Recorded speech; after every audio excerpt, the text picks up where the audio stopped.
beautiful people. Good afternoon, good morning, good evening. Depends where you are in the world. It's afternoon here. Slightly gloomy and not sunny and bright like it was in last few days. But it's another color of nature. It's another color of life. Beautiful. I I think, as long as it's not pouring down rain, it's still nice weather. Not too hot and not too cold. Just in moderation. I hope wherever you are, you're keeping well and healthy and happy. I always forget saying this, and after doing the video, I feel like, oh, I should have said this.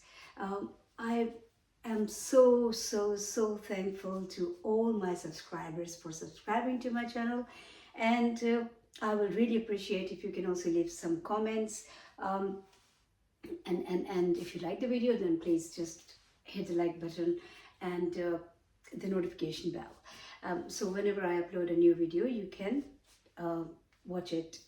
You can be the first one to watch it. There's no competition, but it's just like, yeah, so you will know I have uploaded a video. So yes, I hope you will keep subscribing to my channel, and you will also start to giving your comments and liking the videos. That will be more encouraging.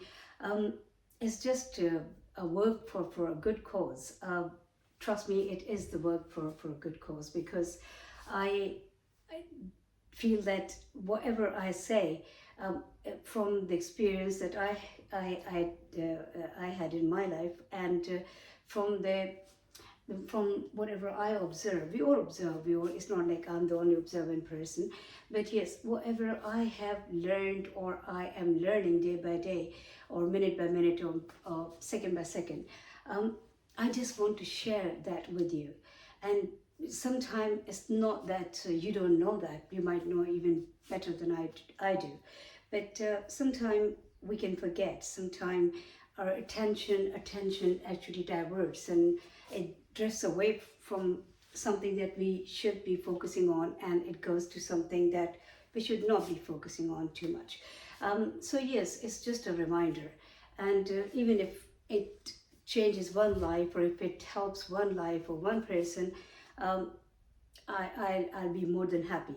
I think that the purpose of doing these videos will be actually achieved, the target. Anyway, I don't know, sometimes I say random words, so please excuse me for this. Sometimes I watch my video and I was like, oh, why was I saying this? Why did I say this? Oh, this is not the right word. So yes, it's this because I am multilinguistic, and I do speak other languages too. So it's just really, sometimes the words come into my mind in one language and the thought is saying something else. I don't know. It's just difficult to explain how it happens. But yes, I don't know. It's funny when people say, "Oh, I think in one language," and I say, I use the words in the other language. I have to translate it in my head. I don't know. I mean, I never had to do that. Whatever language I'm speaking, it's just automatically uploading, and I'm saying the things. But yes, sometimes I make a mistake in choosing the right words. I mean, they're always polite and respectful, but maybe it's not that word for that, whatever I'm saying, right? So anyway, you must have seen the title of the video, and I know for some people it might be like, oh, what is she saying? But guys, the thing is, life is not, it is in our control, but it's also not in our control. There's a balance. I think I have said it before, that somebody asked a very religious and intelligent person how much control I have. He was an entity, actually, a very prominent figure in Islam. And somebody asked him how much control I have on my life. And he said, lift your one foot. And he did. So they said, lift your other foot too. And he said, well, how can I do that? I'll fall. And he said, well, this is how much control you've got on your life. So we should remember this, that we have some control and some control is in our Creator, in God's universe, or whatever you want to call it, in their hand. It's very confusing because we have actually there's only one God, but so many words, and so how much can you say?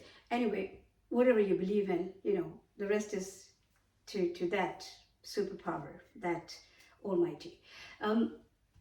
So yes, do your bit and leave the rest to God. But sometime when something happens and from outside it doesn't look nice, such as God forbid, a loss of finances, or loss of a job, and or something else, or any material gain, and it can be quite shocking for people. People can start going into depression, or feeling like, oh, why me, and why it happened to me, and going in that self-pity. And sometimes the more I'm just going on the extreme now, that God forbid, if it's somebody's losing somebody, like somebody close to you, like a family member, or a loved one, losing in the sense like, they leave this earth, they die. So that is obviously something that, again, because it's just, even if it's expected or it's not it's unexpected. Like expected, we never expect this, obviously, but it means, like, if you know they're not feeling well, or if you know they're in old age and all that stuff, so at least you are mentally, without even knowing about it, you are a little prepared that something can happen. But if they are all in good form, and young and vibrant and healthy, and then God forbid something happens, then obviously it can be very traumatic. So the thing is, why I'm saying all this, I'm just saying it because I just want to talk about, because I don't feel authentic enough when I talk about, I mean, it's fine, you read something, you learn, and then you pass on, or you share it with other people. You observe something in somebody else's life, or somebody else's actions or words or whatever, and then you share that. That's one thing. But something that you, in your journey, you have traveled through, I think that brings more authenticity for anyone to talk about. And that's why I'm mentioning this, because optimism is not something that you plan. A positive mind is not something that you have to sit and manufacture. No. A positive mind is something that you actually generate from your inner state. That's why I keep talking about, like, be full and healthy in yourself as a soul, and then as a body, and then as a mind, and then obviously emotions, and then the words, and then actions, and it's a combination, it's a package, guys. So when we go through something which is not so pleasant, which is something that probably we don't want or we don't like happening, then the only thing we can do, because as I said, and we only have so much control, but the other control is in Almighty's hands, in God's hands, in the universe, and whatever you want to call it. So basically, whatever control you have, within that control, for going further down and for creating a complete disaster in your life, it's best to just look at the hindsight, look at the side where how worse it could be. I'll give you an example. I had a big theft. I was in a country where, and it's like a fully loaded house with ornaments and this, that, blah, blah, blah, you name it. Like, I am a creator inside and out, and I love creating my environment. And I mean, this room is empty because I'm redecorating it. But anyway, so I actually, there was everything in that house.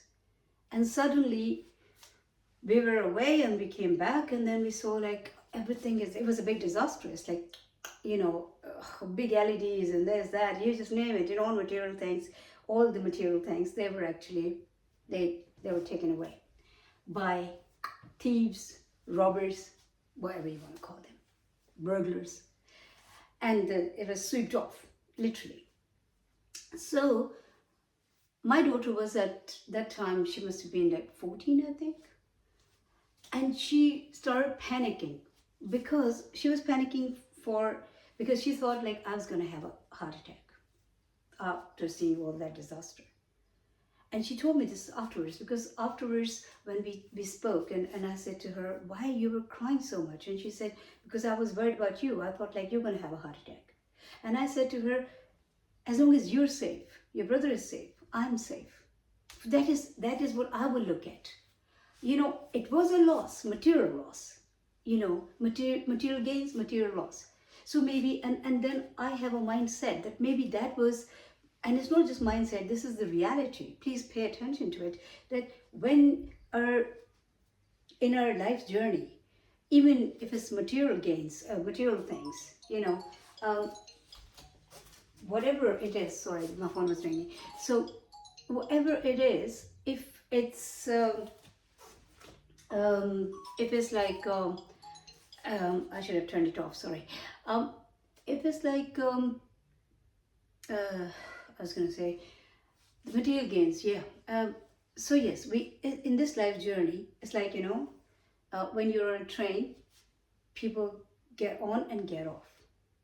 Same happens with the people in our life. Some people we meet and we never meet them again. Some relatives, they move away.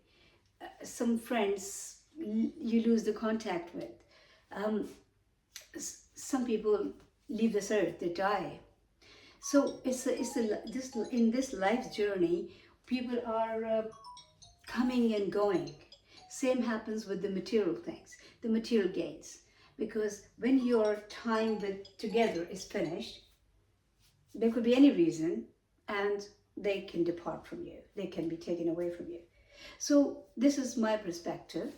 This was my perspective even then. So I said to my daughter, well, the thing is, look at the good side of it. Thank God we were not in the house. Thank God nothing happened to us. We are fine. Same happened with when my husband died. My children were very, very young. And my son was only 6 months old at that time. And my daughter was just 2. And I actually, and I was obviously much younger than now. So no need to say this. But anyway, so it was like quite some time ago. And I actually, it was so, it's unexplainable how it was, because obviously he was in good health. He was, a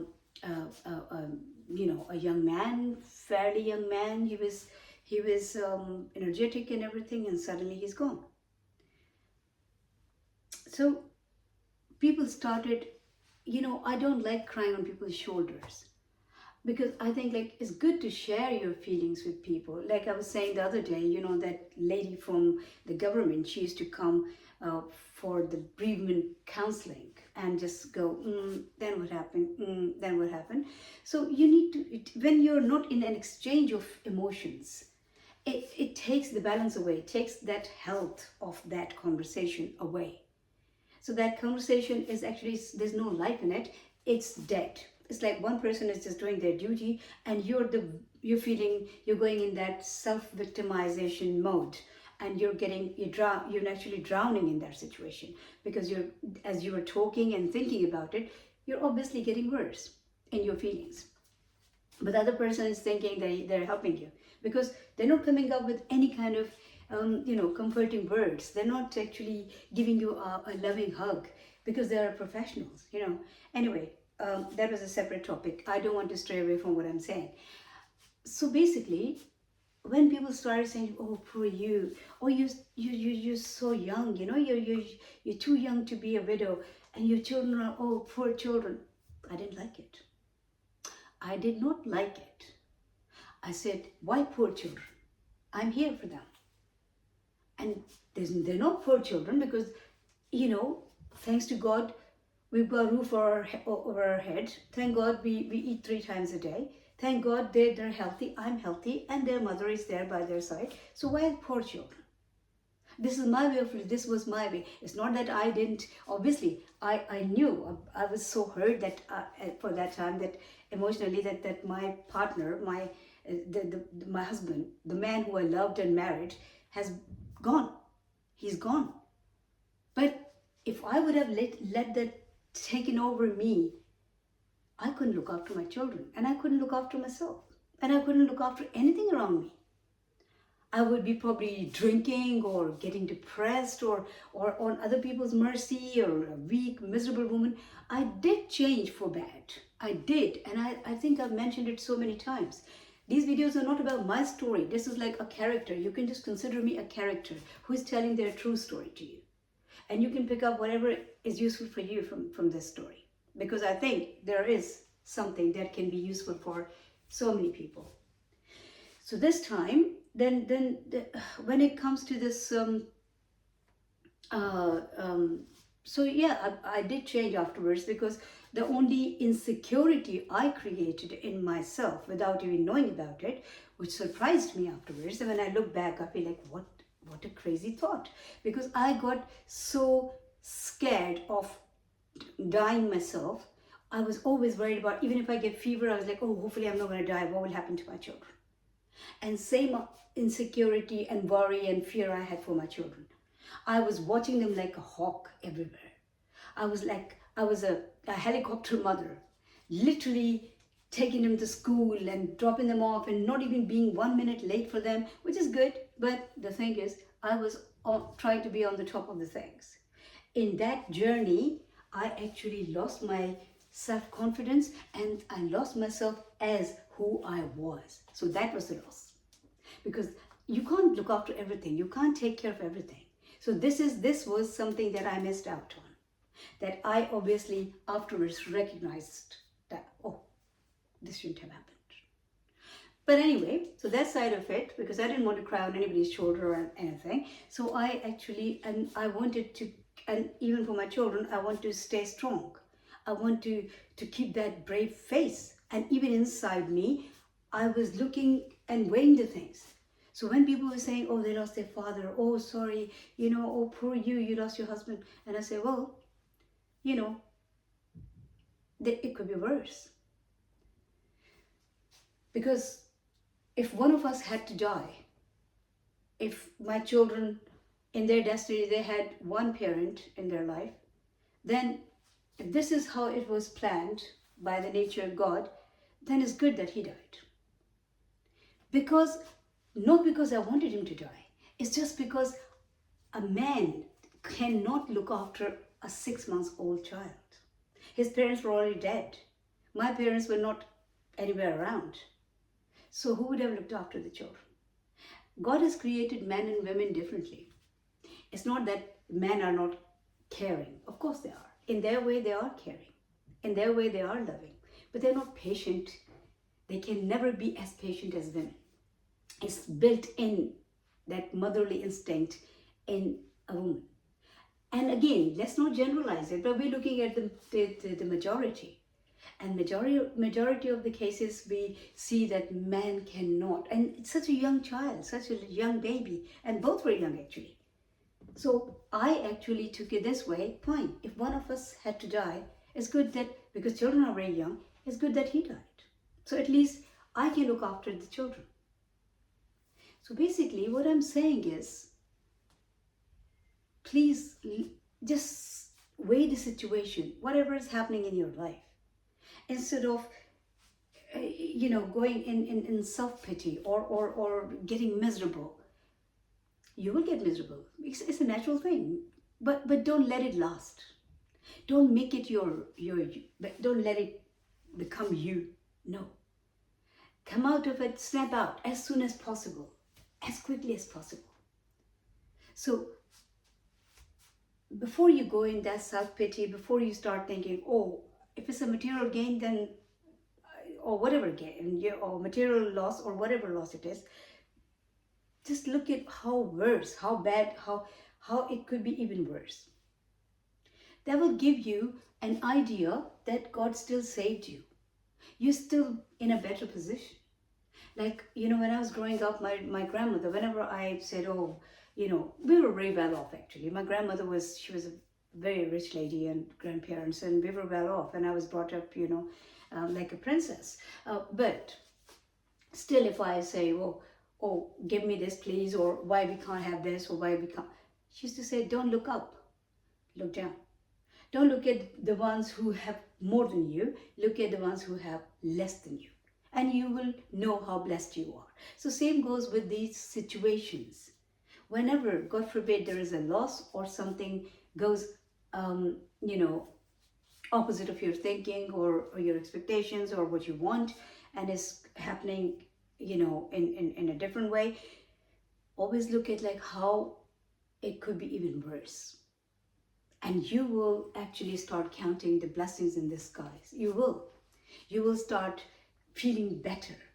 And it's not like you're fooling yourself. It's just like this is the reality, because there is some good in every bad. And there is some bad in every good. Why I said this, I will tell you in the other video. And for now, I think I should 21 minutes. God, why I can't keep these videos short? Why I talk too much? You tell me, please. Why do I talk too much? Because I love you so much.